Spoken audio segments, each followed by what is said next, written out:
ಜೈ ಭಗವಾನ್. ಎಲ್ಲರಿಗೂ ನಮಸ್ಕಾರ. ಓಂ ಮಹಾದೇವಿ ಚ ವಿದ್ಮಹೇ ವಿಷ್ಣುಪತ್ನಿ ಚ ಮಹಿ ತನ್ನೋ ಐಶ್ವರ್ಯಲಕ್ಷ್ಮಿ ಪ್ರಚೋದಯತೆ. ಎಲ್ಲರಿಗೂ ನಮಸ್ಕಾರ. ಇವತ್ತಿನ ವಿಶೇಷ ಸಂಚಿಕೆಯಲ್ಲಿ ಅನೇಕ ವಿಚಾರಗಳನ್ನು ನಾವು ತಿಳ್ಕೋಣ. ಮೊದಲನೇದಾಗಿ ರಥಸಪ್ತಮಿಯ ದಿನ ಈ ಒಂದು ತಂತ್ರವನ್ನು ಮಾಡಿದ್ದೇ ಆದರೆ ಎಂಥವರನ್ನಾದರೂ ಕೂಡ ವಶೀಕರಣ ಮಾಡಿಬಿಡ್ಬೋದು, ಜನ ವಶೀಕರಣವನ್ನು ಮಾಡ್ಬೋದು. ಅದ್ಯಾವ ತಂತ್ರ ಅಂತ ತಿಳಿಸ್ಕೊಡ್ತೀನಿ. ಅದಕ್ಕಿಂತ ಮುಂಚೆ ನೀವು ವಿನಯಯೋಗಿ ಗುರುಜಿ ಅಂತ ಯೂಟ್ಯೂಬ್ ಚಾನಲ್ ಲೈಕ್ ಮಾಡಿ, ಸಬ್ಸ್ಕ್ರೈಬ್ ಆಗಿ, ಮತ್ತು ಬೆಲ್ ಬಟನ್ ಒತ್ತಿ, ಮತ್ತು ಫೇಸ್ಬುಕ್ ಇನ್ಸ್ಟಾಗ್ರಾಮಲ್ಲೂ ಕೂಡ ಲೈಕ್ ಮಾಡಿ, ಶೇರ್ ಮಾಡಿ, ಮತ್ತು ಫಾಲೋವನ್ನು ಮಾಡಿಕೊಳ್ಳಿ ಅಂತಲ್ಲ. ನೋಡಿ, ರಥಸಪ್ತಮಿ ದಿನ ಏನು ಅಂತಂದರೆ, ಆ ಒಂದು ಭಾಳಷ್ಟು ಜನ ಸೈಂಟಿಸ್ಟ್ಗಳು ಮೆಡಿಸಿನ್ಸ್ನ ತಯಾರು ಮಾಡ್ತಾರೆ. ಎಷ್ಟೊಂದು ಜನ ಈ ಗಿಡವನ್ನು ಬೆಳೆಸುವಂಥವ್ರು ಹೊಸ ತಳಿ ಬಯೋಟೆಕ್ನಾಲಜಿ ಅಂತ ಏನು ಹೇಳ್ತಾರೆ, ಆ ಒಂದು ಟೆಕ್ನಾಲಜಿನ ಉಪಯೋಗಿಸಿ ಒಂದು ತಳಿನ ಇನ್ನೊಂದು ತಳಿಗೆ ಮಿಕ್ಸ್ ಮಾಡಿ ಇನ್ನೊಂದು ಥರ ಕ್ರಿಯೇಟ್ ಮಾಡ್ತಾರೆ. ಅದನ್ನು ಯಾವುದೇ ಕಾರಣಕ್ಕೂ ಸೀಕ್ರೆಟನ್ನು ಬಿಟ್ಟುಕೊಟ್ಟಿಲ್ಲ. ದೊಡ್ಡ ಯೂನಿವರ್ಸಿಟಿ, ದೊಡ್ಡ ಸೈಂಟಿಸ್ಟ್ಗಳು ಈ ರಥಸಪ್ತಮಿಯ ದಿನ ಅದನ್ನು ಮಾಡ್ತಾರೆ. ಸಕ್ಸಸ್ ಆಗುತ್ತೆ. ಯಾಕಂದರೆ ಈ ಒಂದು ಸೂರ್ಯನ ಒಂದು ಕಿರಣ ವಿಶೇಷವಾದಂಥದ್ದು. ಯೋಗಾಸನ ಮಾಡೋವಂಥವ್ರಿಗೆ ಹಬ್ಬ ಇದು. ಯೋಗಾಸನ ಮಾಡೋಂಥವ್ರಿಗೆ, ಯೋಗ ಪಟುಗಳಿಗೆ ಸೂರ್ಯ ನಮಸ್ಕಾರ ಮಾಡಲೇಬೇಕು, ಮಾಡೇ ಮಾಡ್ತಾರೆ. ಈ ಯೋಗದವ್ರಿಗಂತೂ ಈ ಒಂದು ಸೂರ್ಯ 108 ಅವ್ರಿಗೆ ಎಷ್ಟು ಲಕ್ ಆಗುತ್ತೆ ಗೊತ್ತಾ, ಎಷ್ಟು ಚೆನ್ನಾಗಿ ಆಗ್ತಾರೆ ಗೊತ್ತಾ. ಎಂಥ ಕರ್ಮಗಳಿದ್ರು ಕಳ್ಕೊಬಿಡ್ತಾರೆ ಗೊತ್ತಲ್ಲ. ಆ ಒಂದು ಅದ್ಭುತವಾದಂತಹ ಒಂದು ದಿನ ಈ ಒಂದು ರಥಸಪ್ತಮಿಯ ದಿನ ಗೊತ್ತಲ್ಲ. ನೋಡಿ, ಈ ಒಂದು ದಿನ ಸಂಕಲ್ಪವನ್ನು ಮಾಡಬೇಕು. ಜೊತೆಗೆ ಇನ್ನೊಂದೇನಂತಂದರೆ ಜನವಶೀಕರಣವನ್ನು ಮಾಡಬೇಕು. ಗೊತ್ತಾಯ್ತಲ್ಲ. ಈ ಜನವಶೀಕರಣ ನೋಡಿ, ಇಡೀ ಪ್ರಪಂಚ ನಿಂತಿರುವಂಥದ್ದೇ ಜನವಶೀಕರಣದ ಮೇಲೆ. ಒಂದು ಬಸ್ ನೋಡೋಕ್ಕೆ ಚೆನ್ನಾಗಿರೋದನ್ನ ಏನಕ್ಕೆ ಹೇಳಿದ್ರೆ, ಜನ ಬಂದತ್ಲಿ, ಅವ್ರ ಫೀಲ್ ಆಗಲಿ, ಚೆನ್ನಾಗಾಗಲಿ ಅಂತ. ಎಲ್ಲ ಹೆಣ್ಮಕ್ಳು ಕೂಡ ಮೇಕಪ್ ಮಾಡ್ಕೋತಾರೆ, ಹೌದಲ್ವ? ಯಾಕೆ ಮಾಡ್ಕೋತಾರೆ? ನಾನು ಏನಕ್ಕೆ ಚೆನ್ನಾಗಿ ಕಾಣಬೇಕು?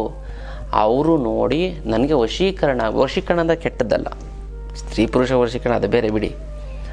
ಆದರೆ ಆ ಒಂದು ಅಟ್ರಾಕ್ಷನ್ ಇರುತ್ತಲ್ಲ, ಅದು ನೋಡಿದ ತಕ್ಷಣ ಅವರ ಇನ್ನು ಬರಬೇಕಾಗಿರೋ ದುಡ್ಡು ಬರ್ತಾ ಇಲ್ಲ ಅಂದರೆ, ಕೊಡೋರಿಗೆ ಕೊಡೋಕ್ಕಾಗ್ತಾಯಿಲ್ಲ ಅಂತ ಸಿಕ್ಕಾಪಟ್ಟೆ ಸಾಲ ಆಗಿತ್ತು ಅಂದರೆ, ಗುರುಗಳೇ ದುಡ್ಡು ನೀರು ಥರ ಖರ್ಚಾಗ್ತಿದೆ. ಫೋನ್ ಮೇಲೆ ಫೋನು, ಮೆಸೇಜ್ ಮೇಲೆ ಮೆಸೇಜು. ಸಾಲದವರು ಹಿಂಸೆ ಕೊಡ್ತಾರೆ. ಮನೆ ಹತ್ರ ಒಂದು ಗಲಾಟೆ ಮಾಡ್ತೀನಿ ಅಂತಿದ್ದಾರೆ, ಕೇಸ್ ಹಾಕ್ತೀನಿ ಅಂತಾರೆ. ಏನು ಮಾಡೋದು ಗೊತ್ತಾಗ್ತಾಯಿಲ್ಲ ಗುರುಗಳೇ. ರಿಲೇಟಿವ್ಸ್ ಹತ್ರನೇ ಸಾಲ ಮಾಡಿಬಿಟ್ಟಿದ್ದೀನಿ ಅಂತ. ಅದಕ್ಕೆಲ್ಲ ತಲೆನೇ ಕೆಡಿಸ್ಕೊಬಿಡಿ. ಇದಕ್ಕೆಲ್ಲ ಏಕೈಕ ರಾಮಬಾಣ ಅಂತಂದರೆ ಅಷ್ಟಲಕ್ಷ್ಮಿ ಅಂತ. ಈ ಅಷ್ಟಲಕ್ಷ್ಮಿ ಅಂತ ಮನೆಯಲ್ಲಿ ಪ್ರತಿಷ್ಠಾಪನೆ ಮಾಡಿ ಅದೆಂಥದ್ದೇ ಹಣಕಾಸಿನ ಸಮಸ್ಯೆ ಇದ್ದರೂ ಕೂಡ ನಿವಾರಣೆ ಆಗಿಬಿಡ್ತದೆ. ಇದಕ್ಕೆ ಮುಟ್ಟು ಕಟ್ಟು ಚಟ್ಟು ಮಡಿ, ಮೈಲಿಗೆ ಸುತ್ತಕ ಗೀತ್ಕ, ವೆಜ್ಜು ನಾನ್ ವೆಜ್, ಜಾತಿ ಗೀತಿ, ದಿಕ್ಕು ಆ ಥರದ್ದೇನೂ ಇಲ್ಲ. ಇಟ್ಟ ಕೆಲಸ ದೇವ್ರ ಮಲ್ಲಾರು ಇಡ್ಬೋದು, ಬೀರ್ನಲ್ಲಾರು ಇಡ್ಬೋದು. ಪ್ರತಿದಿನ ಪೂಜೆ ಮಾಡಲೇಬೇಕು ಅಂತ ಕಂಡೀಷನ್ ಏನಿಲ್ಲ. ಪೂಜೆ ಮಾಡಲಿಲ್ಲ ಅಂತ ಕೂಡ ನಡೆಯುತ್ತೆ. ಜೊತೆಗೆ ಇನ್ನೊಂದೇನಂತಂದರೆ, 6 ತಿಂಗಳಲ್ಲಿ ಅದು ಎಂಥದ್ದೇ ನಿಮ್ಮ ಸಾಲ ಸೋಲಗಳಿತ್ತು ಅಂತ ನಿವಾರಣೆ. ಸೈಟ್ ತಗೊಬಿಡ್ತೀರಾ. ಮನೆ ಕಟ್ಟಿಲ್ಲ ಅಂತ ಮನೆ ಕಟ್ಟಿಬಿಡ್ತೀರಾ ನೀವು ಅಲ್ಲ. ಈ ಒಂದು ವಿಶೇಷವಾದ ರಥಸಪ್ತಮಿಯದನ್ನೇ ನೀವು ತೊಗೊಂಡದ್ದು ಪ್ರತಿಷ್ಠಾಪನೆ ಮಾಡ್ತು ಅಂತಂದರೆ, ಈ ಯಂತ್ರ 10ರಷ್ಟು ಪವರ್ ಆಗುತ್ತೆ ನಿಮಗೆ. ಬೇಗ 1x10 10 ಯಂತ್ರ ಇಟ್ಟು ನೀವು ಪೂಜೆ ಮಾಡಿದ್ರೆ ಎಷ್ಟು ಪವರ್ಫುಲ್ ಆಗುತ್ತೋ ಅಷ್ಟು ಪವರ್ಫುಲ್ ಆಗುತ್ತೆ. ಅದಕ್ಕೋಸ್ಕರ ಮಿಸ್ ಮಾಡ್ದೇ ಈ ಒಂದು ಅಷ್ಟಲಕ್ಷ್ಮಿ ಯಾರ್ಯಾರು ತೆಗೆದುಕೊಂಡಿಲ್ಲ ಅವರು ಈ ರಥಸಪ್ತಮಿ ದಿನ ಮುಂಚಿತವಾಗಿ ತೆಗೆದುಕೊಂಡು ಅದು ರಥಸಪ್ತಮಿ ದಿನ ಎಣ್ಣೆ ಇಟ್ಟು ಪೂಜೆ ಮಾಡಿ. ಜೊತೆಗೆ ಯಾರು ಈ ರಥಸಪ್ತಮಿ ಒಳಗೆ ನೀವು ತಗೋತಿದ್ದೀರೋ ಅವ್ರಿಗೆ ಕರಂಗಾಳಿ ಮಾಲೆಯನ್ನು ಉಚಿತವಾಗಿ ಕೊಡ್ತೀವಿ ಅಲ್ಲ. ಇದು ವಿಶೇಷವಾಗಿ ಸರ್ಟಿಫೈಡ್ ಅಥವಾ ಒರಿಜಿನಲ್ ಸರ್ಟಿಫಿಕೇಟ್ ಇರುವಂಥದ್ದು ಉಚಿತವಾಗಿ ಕೊಡ್ತೀವಿ. ಈ ಸಪ್ರೇಟಾಗಿ ತೊಗೋತೀನಿ 2000 ಇದು ಜಪ ಮಾಡಿ ಸಿದ್ಧಿ ಮಾಡಿರೋಂಥ, ನಾನೇ ನನ್ನ ಕೈಯಾರೆ ಜಪ ಮಾಡಿ ಪ್ರತಿಯೊಂದು ಮಾಲೆಯನ್ನು ಸಿದ್ಧಿ ಮಾಡಿಟ್ಟಿರೋವಂಥದ್ದು ಖಂಡಿತವಾಗ್ಲೂ ಕೂಡ ಸಿಗುತ್ತೆ. ಮಾಡ್ಕೊಳ್ಳಿ, ತುಂಬ ಚೆನ್ನಾಗುತ್ತೆ, ಒಳ್ಳೆಯದಾಗ್ತಾ ಬರುತ್ತೆ. ಇದು ವಿಶೇಷವಾದಂಥ ಒಂದು ಅಷ್ಟಲಕ್ಷ್ಮಿ ಯಂತ್ರದ ವಿಚಾರ. ನಿಮಗೆ ವಶೀಕರಣ ಆಯಿತು ಅಂತಂದರೆ, ನಿಮ್ಮ ವಶೀಕರಣ ಆಯಿತು ಅಂತಂದರೆ ಅವ್ರು ನೀವು ಹೇಳಿದ ಮಾತನ್ನು ಕೇಳ್ತಾರೆ. ನೀವು ಏನಕ್ಕೆ ಹೆಣ್ಣು ಮಕ್ಕಳು ಚೆನ್ನಾಗಿ ಹಾಕ್ಕೊಂಡು ಹೋಗ್ತಾರೆ? ಡ್ರೆಸ್ಸು, ಮೇಕಪ್ಪು, ಮದುವೆ ಆಗಿರುತ್ತೆ, ಮಕ್ಕಳಾಗಿರುತ್ತೆ, ಮೊಮ್ಮಕ್ಕಳು ಆಗ ಏನಕ್ಕೆ ಡ್ರೆಸ್ಸನ್ನು ಹಾಕ್ಕೊಂಡು ಹೋಗ್ತಾರೆ? ಜನರು ನನ್ನನ್ನು ನೋಡಿ ಸಂತೋಷ ಪಡಲಿ, ಮತ್ತು ಅದರಿಂದ ಸೋಷಿಯಲ್ ರೆಸ್ಪೆಕ್ಟ್ ಸಿಗುತ್ತೆ. ಜನ ವಶೀಕರಣ ನೀವು ಯಾವುದೊಂದು ಯೂಟ್ಯೂಬ್ ಫೇಸ್ಬುಕ್ಕಲ್ಲಿ ಒಂದು 10,000 ಜನ 50,000 ಜನ ಇತ್ತು ಅಂದರೆ ನೀವು ಗ್ರೇಟ್ ಪರ್ಸನ್. ಇವಾಗ ಹಂಗಾಗ್ಬಿಟ್ಟಿದೆ. ಇವಾಗ ಅದೊಂದು ಆಸ್ತಿ, ಡಿಜಿಟಲ್ ಅಸೆಟ್ ಅಂತ ಹೇಳ್ತಾರೆ. ನೀವು ಕೇಂದ್ರ ಬಿಂದು ಆಗ್ತೀರ. ಯಾಕಂದರೆ ನೋಡಿ, ಯಾವುದೇ ಒಂದು ಮೆಡಿಕಲ್ ಶಾಪ್ ಹಾಕಿ ಅಲ್ಲೆಲ್ಲ ನೇತಾಕಿರ್ತಾರೆ, ಅಲ್ಲೆಲ್ಲ ನೀಟಾಗಿ ಡಿಸೈನ್ ಮಾಡಿಸಿರ್ತಾರೆ, ನೀಟಾಗಿ ಅಚ್ಚುಕಟ್ಟಾಗಿ ನೋಡ್ತಾರೆ, ಲುಕ್ಕಾಗಿ ಕಾಣಬೇಕು. ಎಲ್ಲ ಏನಕ್ಕೆ? ಜನರ ಆಕರ್ಷಣೆ. ಹೆಂಗಂದ್ರೆ ಇಟ್ಕೊಬತ್ತಾನೆ. ಒಂದು ಹೋಟ್ಲು ನೋಡಿ ಎಷ್ಟು ಚೆನ್ನಾಗಿ ಎಲ್ಲ ಸಿಂಗಾರ ಲೈಟ್ ಗೀಟೆಲ್ಲ ಹಾಕಿ ಚೆನ್ನಾಗಿ ತಿನ್ನೋಂಥದ್ದು ಅಷ್ಟೇ ಜಾಗದಲ್ಲಿ. ಬಟ್ ಆದರೂ ಹಿಂಗೆ ಜನವಶೀಕರಣ ಮಾಡೋದಕ್ಕೋಸ್ಕರ. ಒಂದು ಬಟ್ಟೆ ಅಂಗಡಿ ನೋಡಿ, ಲೈಟ್ ಗೀಟೆಲ್ಲ ಹಾಕಿ, ಒಂದು ಗೊಂಬೆ ಹಾಕಿ, ಅದಕ್ಕೊಂದು ಡ್ರೆಸ್ ಹಾಕಿ, ಅದಕ್ಕೆ ಬನ್ನಿ, ಅದು ವಶೀಕರಣ. ಬೇರೆಯವರು ಬೇರೆ ರೀತಿಯಾಗಿ ತನ್ನ ಒಂದು ಕೆಲಸವನ್ನು ಸಾಧಿಸ್ಕೊಳ್ಳೋದಕ್ಕೋಸ್ಕರ ವಶೀಕರಣವನ್ನು ಮಾಡ್ತಾರೆ, ಗೊತ್ತಲ್ಲ? ಆ ಒಂದು ವಶೀಕರಣ ತಂತ್ರವನ್ನು ನೀವು ಮಾಡ್ಕೊಳ್ಳಿ. ತುಂಬ ಚೆನ್ನಾಗಾಗ್ತಾ ಬರುತ್ತೆ, ತುಂಬ ಒಳ್ಳೆಯದಾಗ್ತಾ ಬರುತ್ತೆ. ಯಾವುದು ವಶೀಕರಣ ಗೊತ್ತಲ್ಲ? ಏನಿಲ್ಲ, ನಾನು ಈಗ ಆಲ್ರೆಡಿ ಜನವಶೀಕರಣದ ಪೌಡರನ್ನು ಹೇಳಿದ್ದೀನಿ. ಪೌಡರ್ ಅಂತಂದರೆ ಮುಖಕ್ಕೆ ಹಾಕೊಳ್ಳೋ ಪೌಡ್ರಲ್ಲ, ಜನವಶೀಕರಣದ ಒಂದು ಪುಡಿ, ಭಸ್ಮ ಅಂತ ಕರೀಬೋದು. ನಾನು ಆಲ್ರೆಡಿ ಅದ್ರ ಬಗ್ಗೆ ಹೇಳಿದ್ದೀನಿ.